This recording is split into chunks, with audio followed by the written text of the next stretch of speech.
Since I can't find any videos of how to unlock the tracks on these skid steers, this is a Cat 259D, and I can't find any instructions on how to do it online.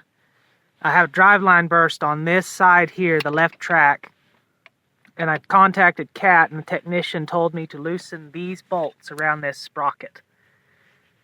They claimed it was a 15/16, but we have a 24mm socket on there because 15/16 didn't seem to fit. And let me tell you, this thing is on there tight. We're using a breaker bar. This is a, I believe, 3-foot breaker bar, maybe 2 foot, I don't remember. And it's still not coming off. Okay, so I have most of those sprockets off. I used a real big impact wrench to take them off. Heat did work, but I didn't want to heat all these bolts up, especially since my oxyacetylene torch died.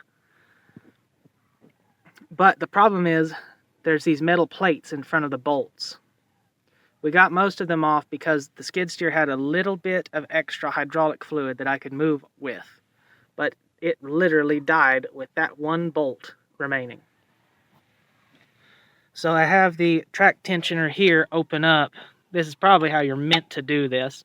I have the track tensioner open. I'm going to release tension so that we can get a crowbar in here and loosen this up and get that bolt out. It's going to the Cat dealer so they can tighten that back up. I don't want to do it.